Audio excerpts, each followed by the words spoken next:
Hey there, readers and storytellers, and thank you for joining me on Story Unfolding, a show about changing the world through creativity, ingenuity, and intellectual discourse. We share meaningful conversations with creators, creatives, and dreamers who take it upon themselves to make a difference in the world. We have an influence on the world around us, regardless of our intent. The only way forward is by confronting the hard truths, asking the tough questions, and letting your voice be heard. We are better together each day with our human story unfolding.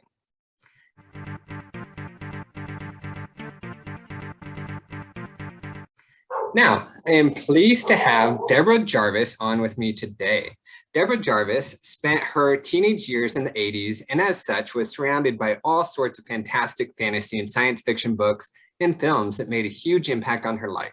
She went on to become an English teacher, but never gave up her love for reading and writing. In fact, she kept a very special writing project alive that evolved and eventually became the Crystal Pawn and the Ivory Queen. And you can see the crystal pawn behind me on this side over here. When she is not teaching, Deborah supports greyhound rescue and continues to create magical worlds. So Deborah, thank you so much for joining me today. I'm so pleased to have you. And why don't you tell us a little bit about you? Well, thank you very much for inviting me on. Yeah, I mean, it kind of sums up what you said with the introduction.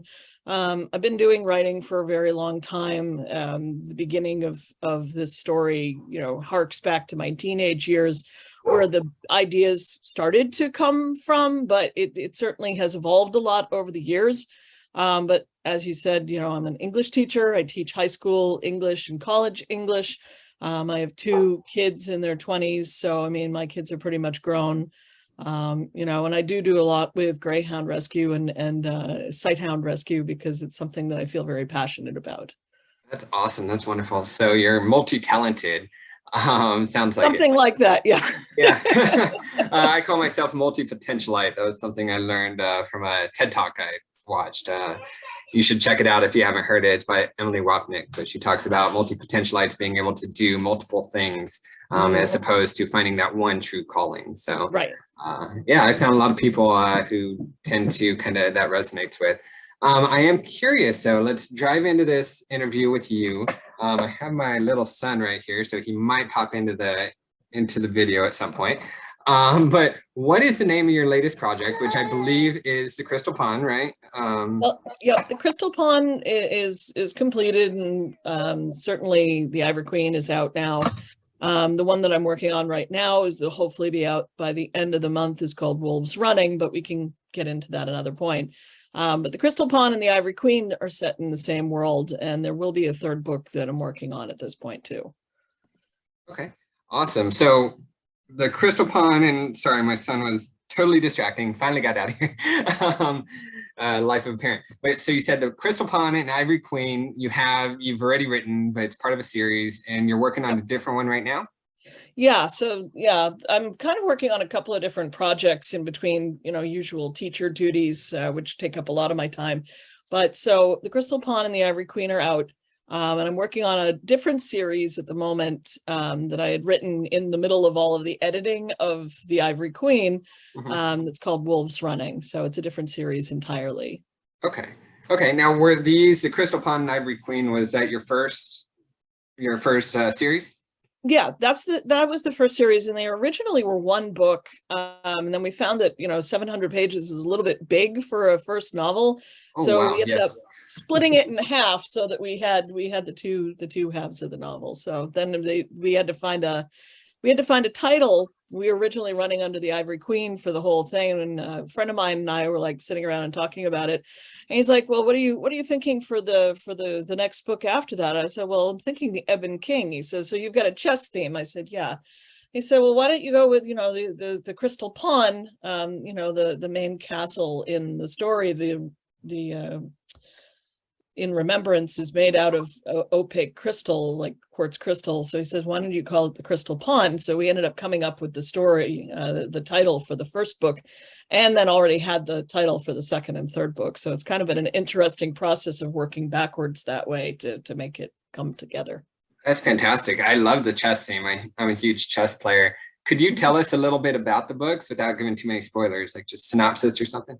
Without giving too many spoilers, yeah, it opens up in our world set in New Hampshire. And the main character has been living her entire life with her grandfather. Her mother has died. She didn't know where her father was. And so she's, just kind of lived a normal life. And her father, her actual father, who's from the world of Carolysmus, has gotten wind that she exists.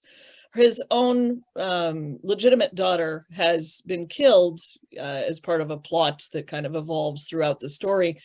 And so he has to find somebody who carries his bloodline, and he's notified by someone, this mysterious character who shows up, that she exists, Deirdre exists, and he should go find her. So he actually comes into our world at the beginning of the story looking for her and convinces her to come back with him under the premise, and it's not a false premise, but it's not as complete a premise as we later find out, that she needs to be able to call the dragons, which have disappeared a long time ago in Carolysmus, find a way to call them and get them to return to help stop the war that's going to happen imminently. And what ends up happening throughout the story is you discover piece by piece over the first two novels that, the people that they were told were sent to go and find the dragons were never actually sent. And there's a whole conspiracy to try and stop them from actually succeeding. So eventually she strikes off on her own with some friends who have said, yeah, we've got to do this, and we've got to find a way to get this done. And goes on her own travel and discovers a lot about herself in the process. That's very intriguing. I am definitely interested. So would you say your lived experience has impacted your writing in any way? Oh, I definitely think so. Certainly over time, when you've been around a while, and I've been around a while, you certainly see a lot of things happen. You certainly, you are not as naive as you used to be when you were younger, maybe. And certainly when I started writing this, I would have considered myself to be a naive teenager, and have evolved myself over time. So I could see, parts of the real world impacting the story, certainly as time has gone by. So how can you mentioned that this started when you were a teenager. When did you start writing it? I think the first really terrible rendition of this was written probably when I was around 15 or 16. And it's just slowly evolved through my 20s. I had to put it down in my 30s because I went through a kind of a life transition where I was getting divorced, and I had to figure out what I was going to do. And my mom was a teacher. So she's like, well, you could do this. And I said, actually, I probably could do that. I've got a talent for doing that. So ended up going into teaching. And then when the pandemic hit, kind of picked everything back up again and started working on it and getting it done. That's amazing. So how did you said you've been around a while. I know I have, and I've seen so much change in terms of how we write. So how did it stay with you? Did you have it written in a journal, on a computer, or how did the story last so long? So it started out handwritten on notebook paper. Awesome. And it was collected in a binder. I still have it.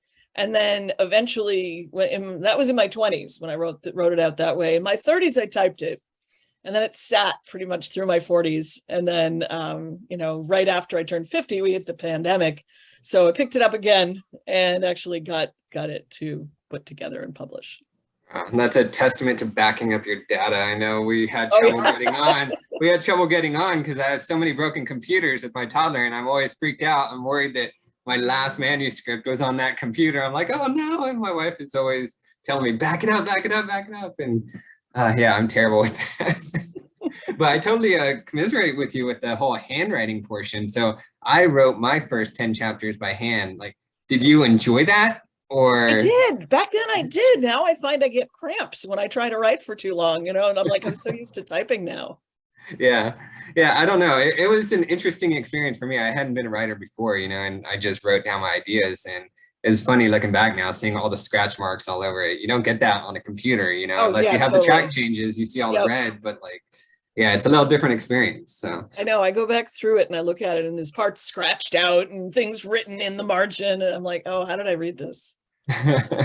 Yeah. So I'm curious now. So this is kind of really pertinent to you, given that the story has evolved over time and over your life, how you've changed and everything.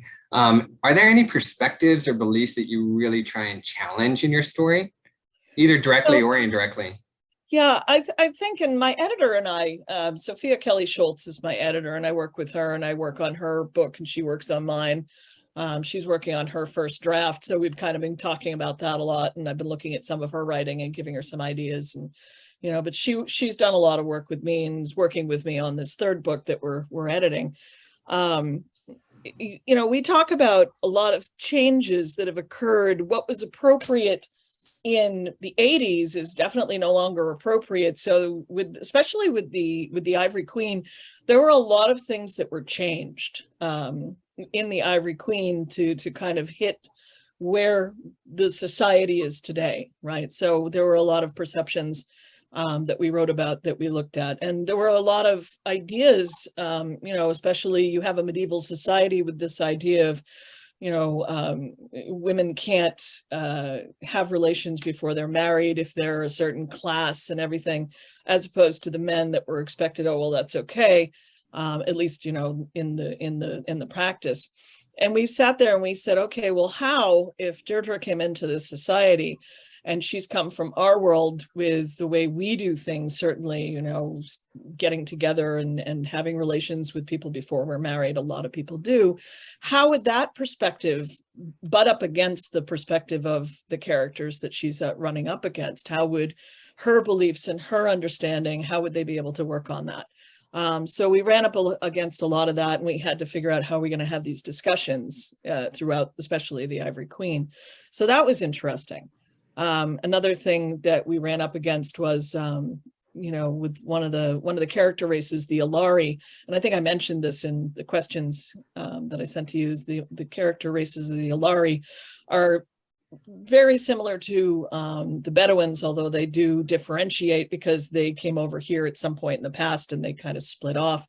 But we said, okay, how are we going to make it so that it's not stereotypical, how we're not going to step on anybody's shoes or feet, and try not to go with stereotyping, of like that idea of, harems and whatnot.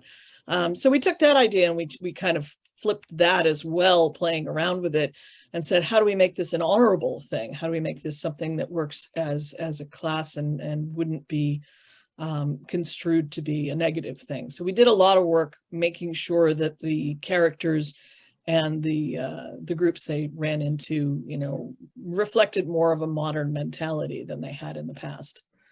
Interesting. So you covered a whole bunch of things that you had to consider when you were writing these, kind of scenarios and these races and everything that you created in the world building component. Where did you get your information? Is it from travel, from experience, from just wrote, research, and like how did you find obviously a lot of research. I also have family members that are married to people who are Muslim, so I had some conversations there and was able to get some feedback on some of the ideas and get their opinions on things. So I've been able to draw from a lot of resources, certainly research, reading, excuse me, asking other people's opinions. Okay, that's awesome. I mean, that really digs into kind of the larger scope of our channel here, where we're trying to, dig into how what we write and what we put out into the world has, meaning, and even if it's not something we intended. And I think, so you mentioned before the questions I sent you. So for those viewers who aren't aware of what that means, I have Deborah's full question and answer interview on my blog. So before we do this recording, I send it out to her and she sends me her answers. So there are some very in-depth answers that I would urge you to go check those out over at michaelcamriobooks.com. But that's what she's referencing when she talks about that. And that being said, I want to go into a specific question that we did ask. And one, it was about a quote from Aldous Huxley. And the quote was, "I wanted to change the world, but I have found that the only thing one can be sure of changing is oneself." So I ask you, how have you changed throughout your creative process, and how do you improve yourself every day? So through the creative process, I certainly, one of the things, and I don't remember if I had specifically written this, but I've learned to be a little bit better at listening to other people's recommendations. And, certainly with my editor, that's the case. But I think also as I've done the research on these things and spoken to other people, it's caused me to have to kind of rethink how I'm going to put things down and make sure that I'm being sensitive to other people's ideas. And certainly as a teacher, I have to do that anyway, because we have a very varied community at my school, whether it be LGBTQ or whether it be different cultures. So that sensitivity is certainly something that has impacted all of my life over time. That's wonderful. Yeah, that's a great point. I mean, I think you hit it right on the head, that you have to be sensitive, about other people's perceptions of things. But it's also hard as a writer. I know that I've experienced, that we perceive things a certain way based on our worldview and our experiences. So it may not be our intent to put something out incorrectly. But I think that's where you're covering your bases by going and asking for, other help. And would that be something that you would advise, young authors to do? And if they don't have those connections, how can they find that? So definitely, I would say, if you can go and speak to people, get perspectives, get good perspectives, and don't just speak to one person, talk to multiple, because, different people have different experiences. Definitely. If you can't find somebody specific to talk to, check some of the writers groups on Facebook, because I know a lot of information that I've tossed out there and have had questions about. I'll put it out there onto some of the, like the authors of IFA or some of the indie writing books groups that are out there, and just tossed it out there and said, hey, I have this going on. Could somebody give me some thoughts? And everybody's happy to bounce ideas back, and they might say, oh, well, I don't know about this, but I'm going to send you over here, and I'm going to send you to go and talk to this person, and they'd be able to help you. So that's been really good. Being able to go to those other resources, certainly, and respectfully, if you approach people with an honest interest, and you're not doing it in a kind of jerky way, they're more than happy most of the time to give you that information, as long as you're approaching it in a respectful manner. That's fantastic. I think it's great that you are incorporating, various life experiences and various perspectives into your writing, especially, so you write fantasy, correct? Yeah. So what got you into writing fantasy in the first place? Oh, very early introduction to C.S. Lewis, The Chronicles of Narnia. Discovery when the movie for The Last Unicorn came out, that there was a book. I remember that in 8th grade, that I was mentioning to a teacher at my school, at my middle school, that or junior high, I think it was, but I mentioned how much I liked it, and they're like, did you know there's a book? And I said, I had no idea there's a book. And she brought it in for me to read, and I was hooked. So between, Narnia and The Hobbit and the Darkest Rising series by Susan Cooper and a number of other books that really got me into the reading, and Piers Anthony Xanth series, which was big in the 80s. Just so many books, Robert Aspirin, I look outside, the door in my room here, and there's just a wall of books.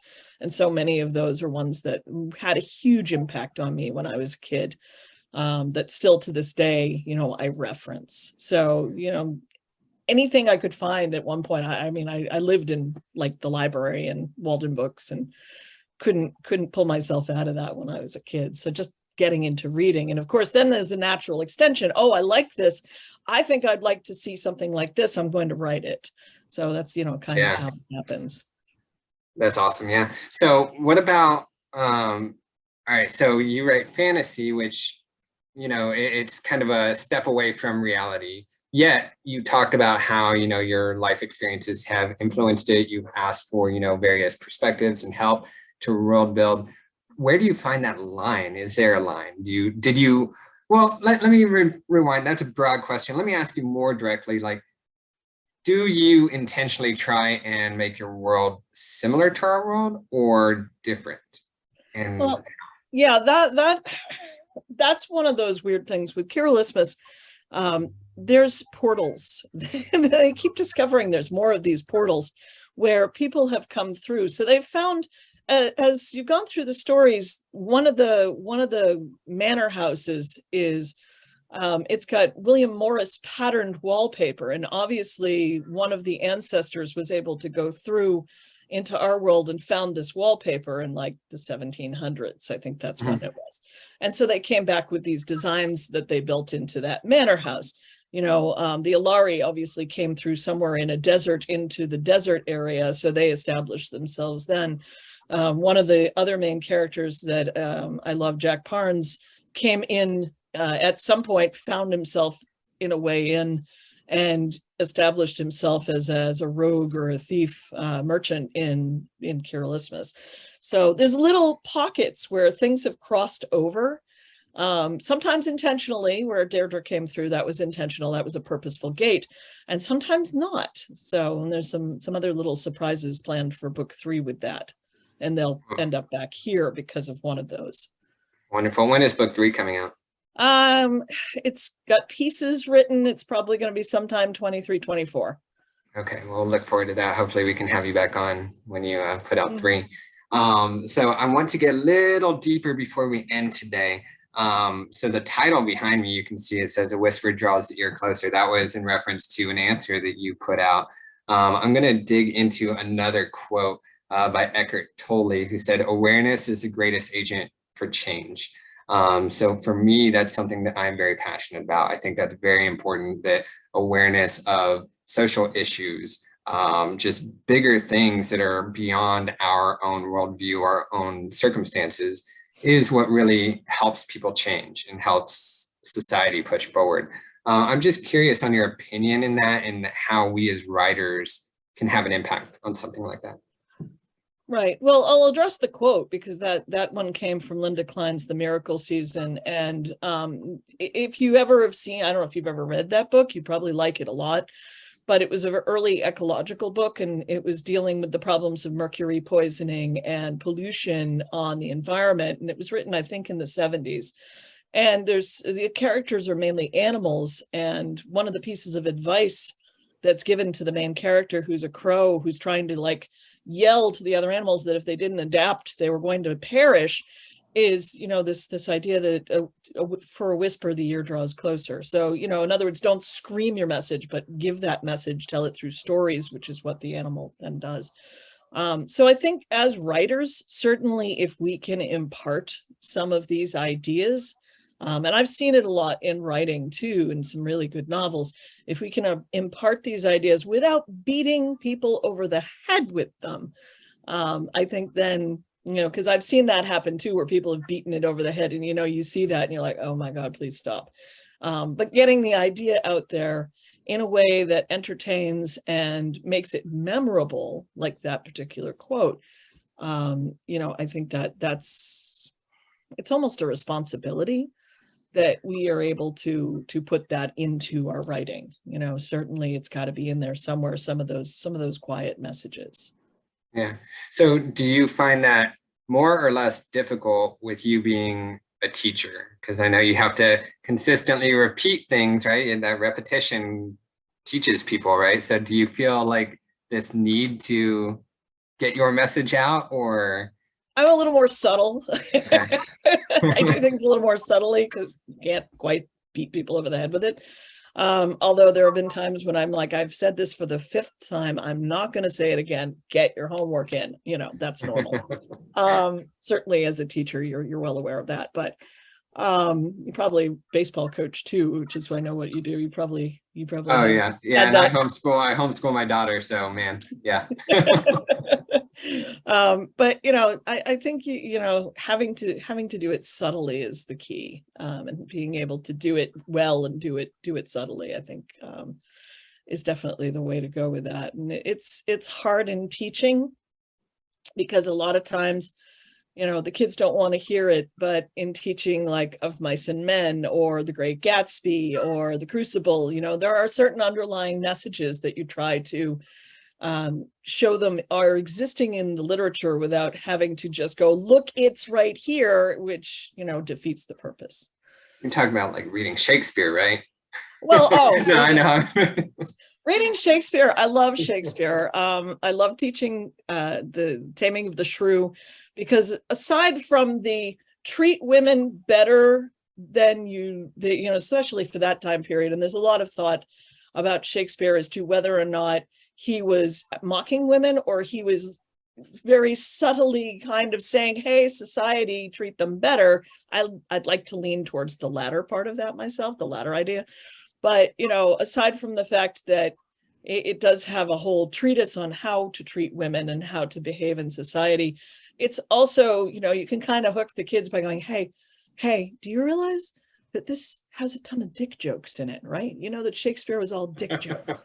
You got that? Okay. And then they're like, wait, what? And you're like, yeah, we're getting away with a lot here by being able to teach you Shakespeare because your parents don't know, you know, and it just kind of goes from there. And that's how you get the kids, even though, you know, you don't say dick jokes, but well, I think one of my coworkers does, but I wouldn't. But I think that's, you're like, why is everyone walking around with Shakespeare now? You got to find a way, to hook them. You know, so that's kind of the thing with it. It's like, shh, don't tell your parents, don't tell the others. So, you know, that's the sort of thing. It's great. It is. It's fun. So going away from the subtlety, with this being your platform right now, are there any social issues that you're really passionate about that you would like your audience to think about? Well, I definitely am a huge proponent for having abortion rights restored in some fashion. You know, it's not going to impact me in my life, but it impacts a lot of people around me. And it's something I grew up with as a known quality. It was something that was settled. It was something we expected would never change. And the fact that it has, you know, been overthrown and been thrown to the states and just kind of, it's very disturbing to me. And that's one of the things I'm passionate about. It's not that, you know, I'm an advocate for, but I'm very much an advocate for pro-choice. I mean, you know, when I was pregnant with my son, I wasn't prepared for having a child, but I said, well, it's my choice to make this decision. My ex-husband and I spoke about it. We decided, of course, we're not going to have an abortion, but that's what pro-choice means, is you're going to make your own choice, not have somebody else tell you what to do. And I think that message gets lost a lot of the time. I think you've got to make your own choices. You've got to make your own decision. And, you know, my son's almost 27. He'll be 27 in 2 weeks. And it was the right decision, you know, but it's not the right decision for everybody. And I should not be able to tell somebody else what to do with their own body. So yeah. I think that's an important thing in my book. I agree wholeheartedly. And I thank you for putting that out. Before we run out of time, I want to throw one more quote at you because I'm just a big lover of quotes. When I was young, I used to have a book where I would write down all the quotes from everything. Mm-hmm. And unfortunately, I'm not as good as you at keeping things, and I've lost it. But I had the biggest book that had all these quotes in it, and I'm so sad that I can't find it. But the quote is from Maya Angelou, and she said, "I did then what I knew how to do, but now that I know better, I do better." So you have talked about a wealth of experience that you have had. You've obviously, you know, changed throughout your life. You've had tons of experiences from the moment that you put pen to paper and then the moment you publish your books, where you are now. Is there anything that you would maybe do differently? Or is there anything that you were just, how do you feel about that quote in general in reference to you?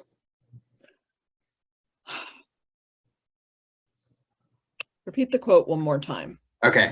I did then what I knew how to do, but now that I know better, I do better. Yeah. Okay. I think that, well, it certainly goes that way with the writing, especially with Carelessness, because when I wrote it in the 80s, it was a certain mindset that I had. And certainly as time has evolved in the Me Too movement and everything, I certainly have evolved along with it in my own concepts and trying to make sure that, you know, it's with the time, you know. So I think we a lot of us in the 80s, a lot of women in the 80s were kind of like, oh, you know, defer to men, you know, whatever. And that was kind of the way I was raised. And my mother was from she was born in 1935. So that was kind of her mindset too. And that got passed on to me. But certainly as time has progressed and everything has progressed, it's a new way of looking at things, I think, for a lot of us. So, you know, I always reference the movie Meatballs because I love the movie Meatballs. And it's one of my absolute favorite movies. That's a summer movie. I've watched it every year. But I recently, a couple of years ago, watched it again with a friend of mine, and the two of us, were kind of horrified at the way the female characters were treated, because by saying, especially Bill Murray and the lead actress whose name has gone out of my head. But just, he kind of throws her on the ground and is kind of jumping on her, and then he's pretending he's the victim. And I'm like, oh, this would never fly. My friend and I watch movies every week, and there's several times we've said over various movies, you could not make this today. You could not make that the way it is today because of those concepts. So I think, as time goes by, you look at your own ideas, you look at your own, what was I raised with? How was I raised? What are my ideals? What are my beliefs, and do they still fit the context of the time? And then you reevaluate, and then you grow. And I think that really is the truth. You do better. You do better. Yeah, I love that. Yeah, and I mean, you mentioned offhandedly, that you've had some experiences, you've gone through divorce and various, life changes. So I feel like that has also impacted who you are and how you write. Am I wrong? Oh, yeah, definitely. Definitely. Yeah. I mean, for me, I know writing is a very cathartic thing. I started writing my book when I was going through a major transformational moment in my life. Do you find writing to be like a release for you? I think so. I mentioned Wolves Running earlier, and I started writing that. I was teaching from home the fall of 20 in through the spring of 22. I taught from home, basically in the same room I'm in now. And did that for a year. And right around Christmas vacation, I had a dream, and I'm like, oh, I really thought that was an interesting concept, this whole family that are shape changers, and what would happen if somebody, that the main character knew came in and found that they were one of these, one of this family or one of this clan. And it just evolved. And in the space of 2.5 months, I put down over 300 pages of writing. Because I just couldn't stop. It's like if I wasn't teaching, grading, or prepping for class, I was writing. Wow. And it just was insane. And my editor was so mad at me. She was so mad at me because we were supposed to be starting to edit the Ivory Queen at that point. And I'm like, nope, got to do this right now. And she's like, no, we need to edit this. I'm like, no, I have to write this. And I think it was, oh God. And I think a lot of the stuff in Wolves Running comes from the frustration of having to not be what I am sometimes. At school, you have to have a certain image. So I think that's one of the things. You have to present yourself in a certain way. And the main character is a teacher. But I played around with it. It's a biology teacher, not an English teacher. And I've got a minor in biology. So I was able to play that one pretty well. I was able to do that. Nice. But it's one of those things where I think a lot of the frustrations that I was feeling about the way society views teachers, and the way that, oftentimes they're kind of, you can't be who you are when you're teaching. I think a lot of times that frustration was looking for a release. And I think part of that came out in Wolves Running. So okay. It was a good experience. And I'm excited to be putting that out. That's really cool. So while we're at it, where can we find all your books, and where can we find you? Yeah, they're on Amazon and Barnes and Noble, and pretty much you can get them through most of the major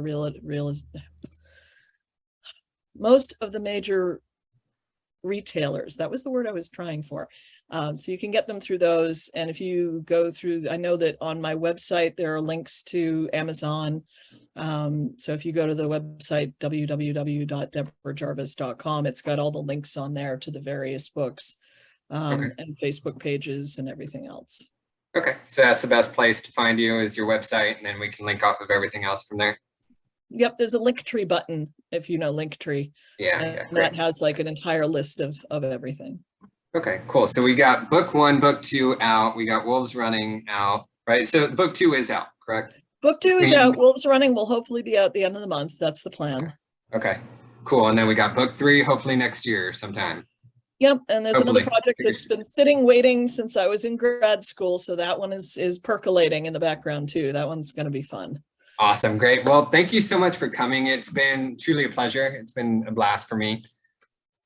Well, thank you. It's been a lot of fun for me too. This has been great.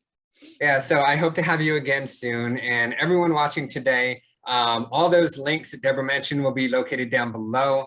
As I mentioned, you can read the entire interview on my website at michaelcamarillo-books.com, and that will also link over to Deborah's website and her Amazon as well. So I urge you to check out her books and read more, write mindfully.